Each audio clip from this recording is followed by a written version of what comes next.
This is live. I don't know if these headphones work. If this doesn't work, it's gonna be pretty sloppy. So, here we go.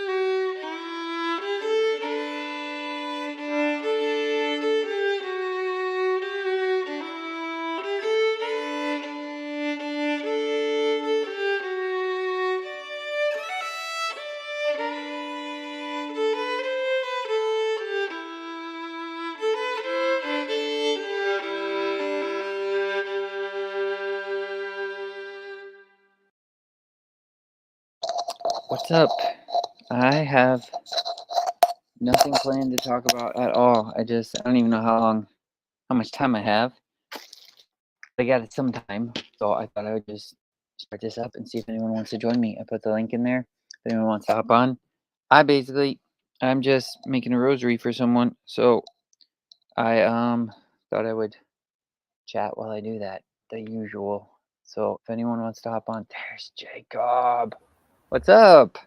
Hey, How's it going? good. How are you? Good. It's been a long time. It feels like a long time.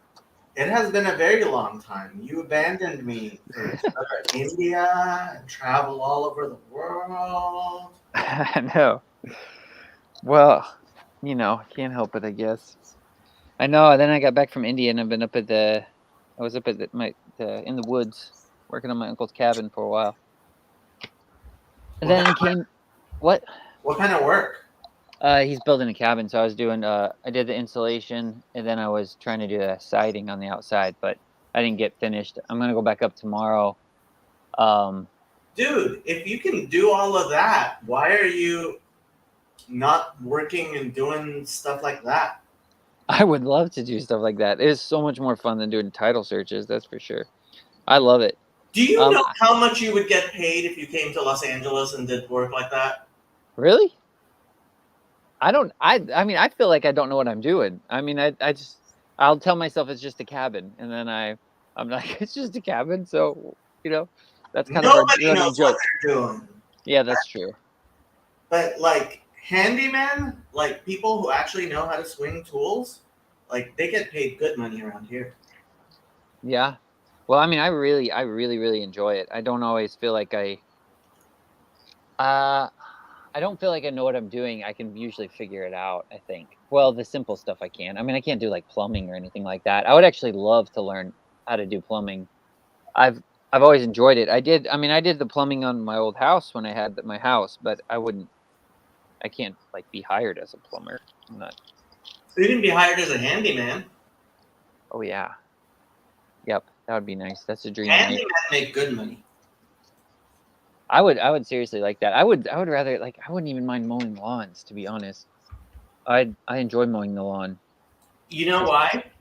You What? see the results. You see that you're actually doing something. Yeah. And I like being tired.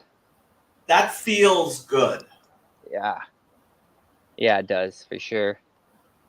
I'm sitting there doing like stuff on the computer all day. It just kind of wears you out mentally, and then you don't see a result at the end necessarily. Or not like you do when you're working on stuff. But yeah, it's been fun.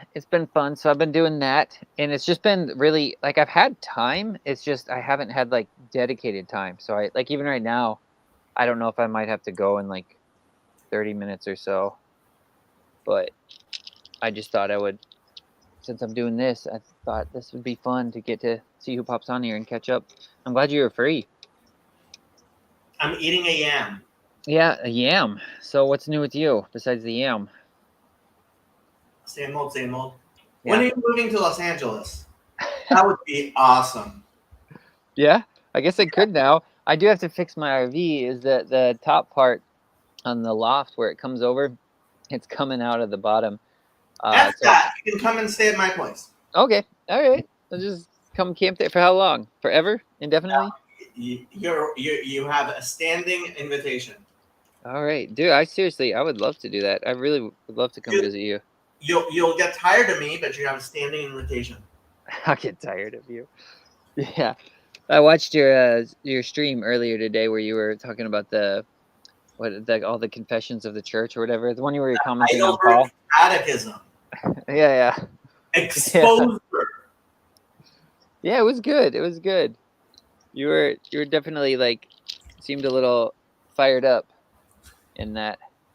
Well, maybe not fired up. That's probably not the right word, but it was good stream. I appreciate it. I've been really liking Jacob's greatest hits. Yeah, that's what it felt like. But it was good. I was glad. I like what David's been doing too. I really liked that last one with him and Yosef. That was good. Where they're going through Ruth. Yosef just knows everything about everything. Yeah. Like always.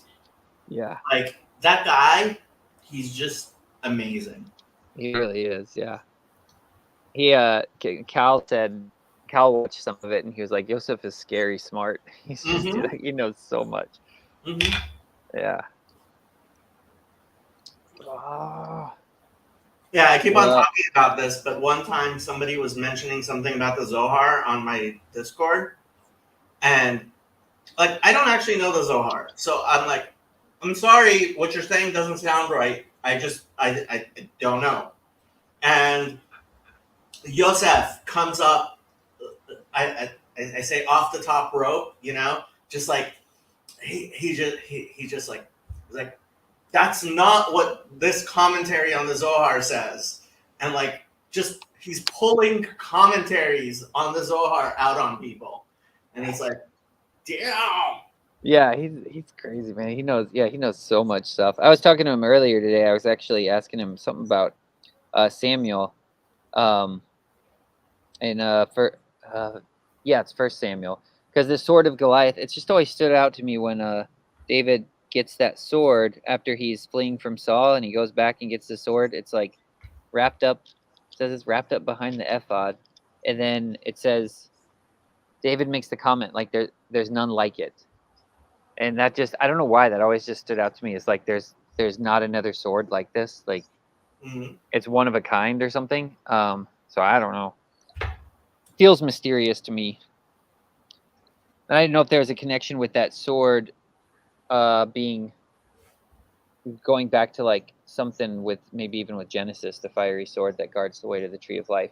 But Yosef said he thought I was probably doing too many leaps there. So this reminds me, a Joe Rogan episode dropped today where there's this actor who's been saying like really crazy stuff about physics. Oh yeah. What's his name?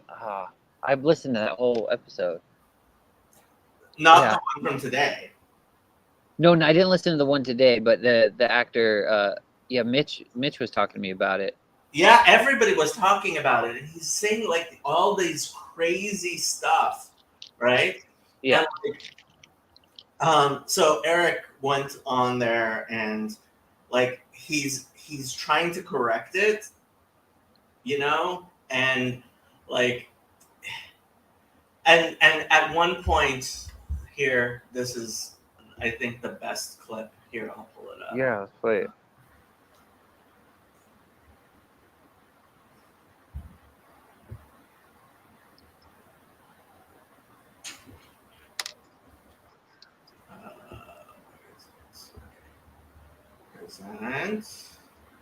Yeah, he was talking about like sacred geometry and all that stuff, and like having these patents on energy sources. I can't remember the actor's name. I mean, just having a patent doesn't mean much.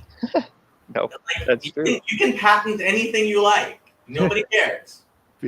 You are in part freely associated repeatedly between things that remind you of other things. Now you have an incredible storehouse of things between your ears that you know to associate with. And your brain is like, I mean, in part, it's like, if you think about the totality of your brain, it's like a Ferrari engine and a Volkswagen. So that like, it's a Ferrari engine in a Volkswagen. So like, that's the nicest diss in the world. It's like, yeah, dude, like I see you have a Ferrari engine, but like, yeah, you're driving a Volkswagen, so just please stop, right? Yeah. Calm down. Volkswagen chassis is not capable of supporting something else that you're doing really well. And so what you're constantly doing, as far as I can tell, So the chassis being education, formal education. It's not just that. I mean, it's in part people who see many connections are often bad at cleaning up their own stuff. And people who don't see connections That's Grim Grizz. are Gotcha. often very rigorous and they don't do shit for their entire life. So Often very rigorous and they don't do shit for their entire life. Sandy, hop on here, Sandy. So what was your comment about that? well, like you have to make connections, but sometimes you overmake connections, and you have to be careful about overmaking connections. Yeah. That's probably what I was doing. I haven't been able. Well, I take that back. I've been able to. I just haven't been in the scriptures as much, and so I think like reading them today, just my mind was hopping what's all this over the verse? place. Which verse is it? Let me see. I was just thinking. So my mind was like, oh, Goliath is a giant that has a connection in Genesis with like the angelic beings. Then there's like the connection of the cherub who holds this flaming sword. Goliath's armor is bronze. Like my mind was hopping all over. Let me find it. The sword of Goliath. And it's verse 1 Samuel chapter 21, verse 9. Is when verse 9. אם יש פה תחת ידך חניץ או חרב, כי גם חרבי וגם כלי לא לקחתי ידי, כי היה דבר המלך בחוץ. Where does it say? The sword of Goliath, the Philistine whom thou didst slay in Elah. There, that verse. Oh, There's none there. like that. Give it to me. Yeah. In kamohu. Ha. Let's see what the commentaries say. Ooh, let's see what the Midrash says. Midrash.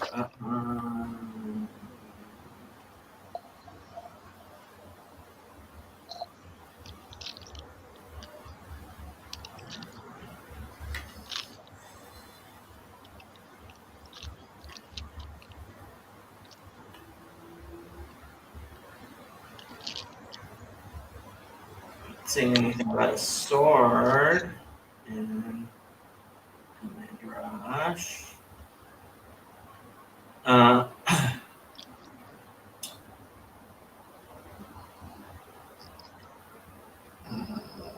Let's see what the commentaries say.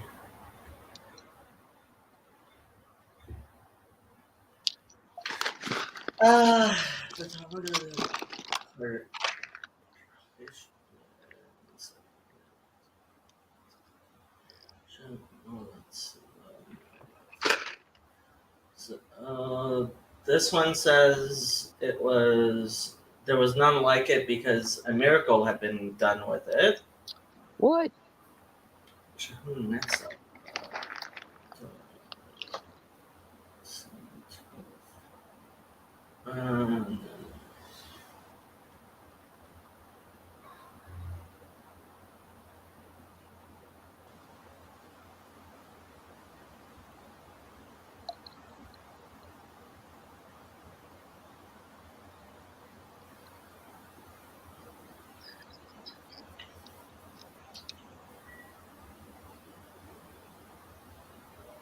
Yeah, I don't think it says the sword was made of bronze. My mind was like, making that connection with bronze and the fiery serpent, the bronze serpent that Moses makes on a pole. So like all those weird symbolism connections, I guess, that we're probably doing too many leaps, in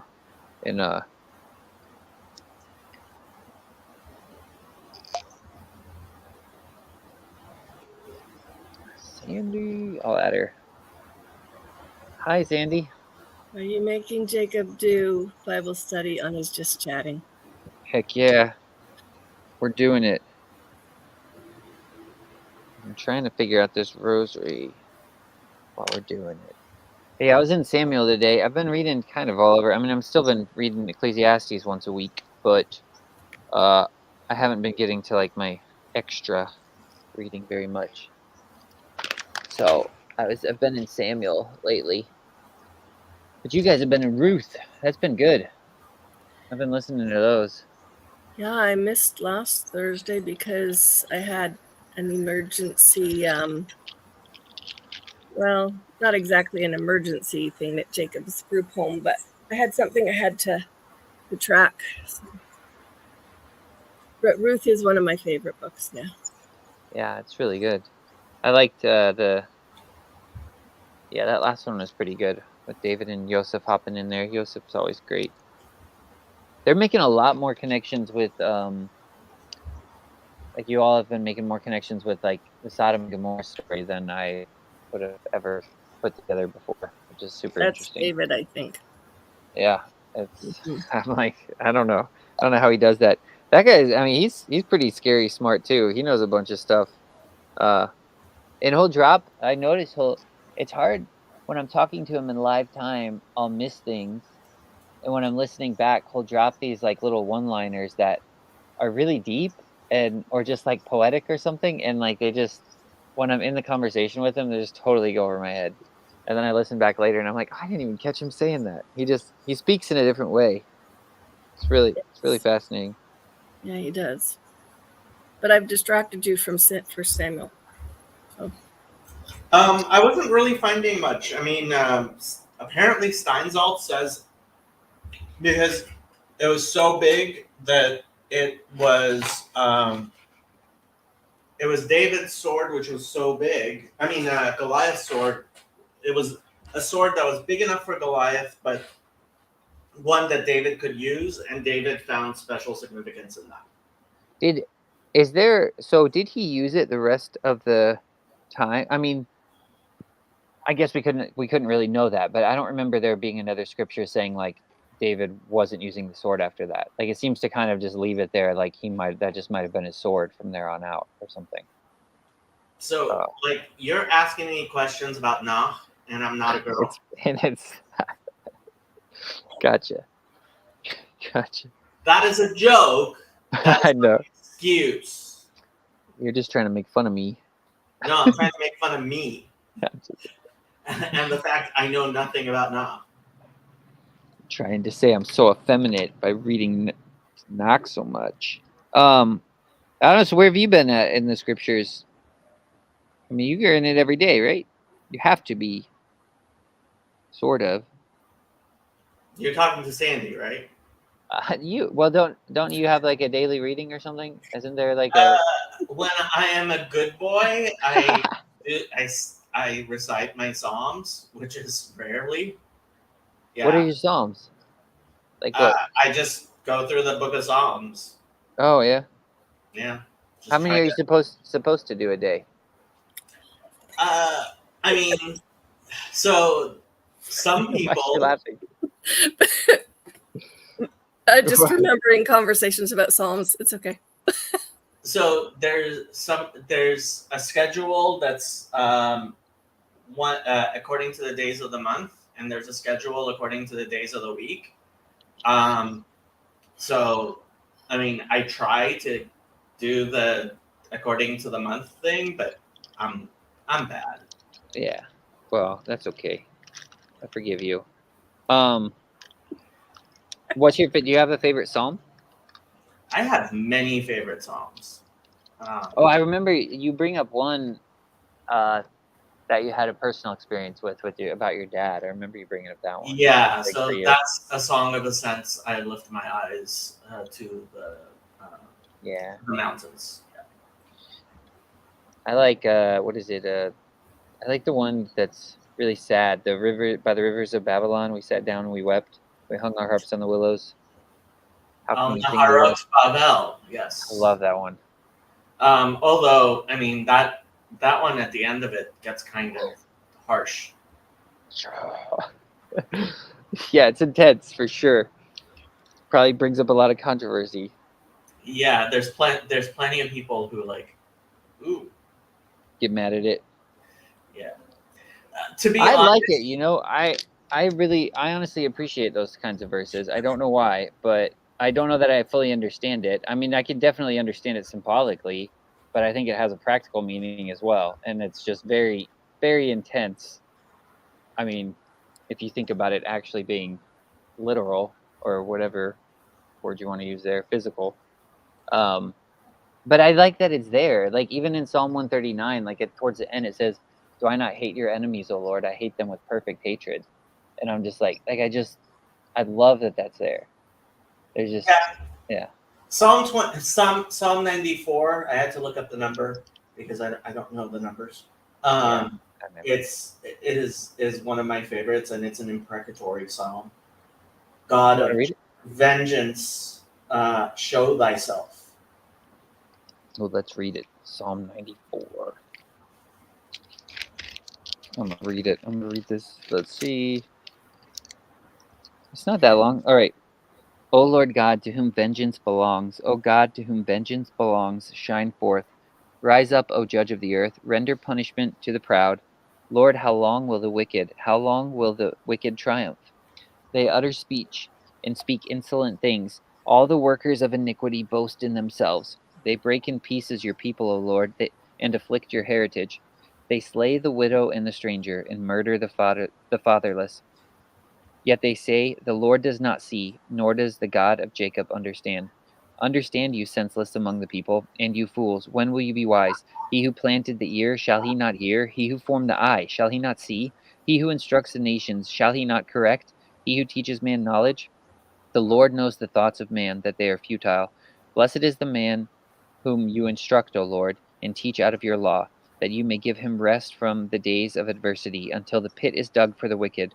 For the Lord will not cast off his people, nor will he forsake his inheritance. But judgment will return to righteousness, and all the upright in heart will follow it. Who will rise up for me against the evildoers? Who will stand up for me against the workers of iniquity? Unless the Lord had been my help, my soul would have soon settled in silence. If I say my foot slips, your mercy, O Lord, will hold me up. In the multitude of my anxieties within me, your comforts delight in my soul. Shall the throne of iniquity, which devises evil by law, have fellowship with you? They gather together against the life of the righteous and condemn innocent blood. But the Lord has been my defense, and my God the rock of my refuge. He has brought on them their own iniquity, and shall cut them off in their own wickedness. The Lord our God shall cut them off. It's good. I That's a like it. psalm that hurts. Even That- to hear it, that's a psalm that hurts. Yeah. Honestly, like I just like it. It's good. I like the part, unless the Lord had been my help, my soul would have soon settled in silence. Is that how the Hebrew reads? Probably similar to that, or is that pretty off Uh, base? It's probably off base. uh, I didn't recognize it, but we can look at the Hebrew. Oh, well, we don't have to. I was just curious. I didn't know if it sounded, because I'm reading New King James. I didn't know if it sounded silly the whole time I'm reading it. Well, I mean, which verse was it? It was verse 17. 17. Lule Hashem Ezrata li kimat shachna duma nafshi.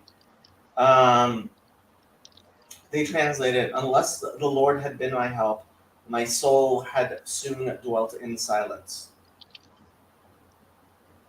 Yeah, that's basically what mine says. It's a good psalm. It's a good one. I like Psalm 39. Might be, it's either Psalm 39 or that other one. I think it's 136 or 137. Those are probably my two favorites.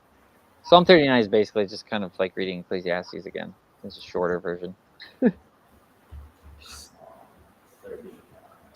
39. Do you have a I favorite one, Sandy?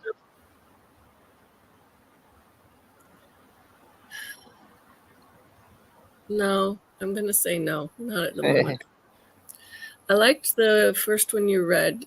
Why I said it hurt is because it gets into that place sort of behind my heart where I listen to you reading that and I think of all the ways that psalm could apply to places in life. And I can't hear God's voice speaking of his judgment, his right to judge, that, that all of it brings to mind the fact that I can't wish for the bad outcome, even though I expect that this is God's right to bring people to justice. Why can't you wish for the bad outcome? Why isn't there another verse like not to wish that upon your? Is it in Proverbs or something? I mean, That's kind of what I'm getting at. yeah. There's a reason why the imprecatory psalms are there, right? And like, if your Bible cuts out some of the psalms because of some Oh, no. other verse in the Bible, you're just not reading your entire Bible. I wouldn't want it in any way to cut out any of what it said. It just reminds me of it reminds me of some of the stuff listening to, with all the CRC stuff. It reminds me of sitting with a lawyer when I realized I owed debts on a business I didn't want to have my name on. It reminds me of the fact that it would be so easy to let resentment rise up in me. And that's just too easy, and I don't want it. So I find myself saying I want God to bring justice, whether it's against me or others. Mm-hmm. But I don't want to wish for it in the sense that I want to somehow call it down on others. I just want to leave it with God that he'll do what is right. But that sounds to me like you're holding on to your resentment as opposed to just Really? giving it over to God. Right? Because look, if it's, hey, this seems wrong to me, God, I want you to right the wrongs, and I am going to trust you to have that. Or I can sit here and pretend like I don't feel like I've been wronged, and Not that.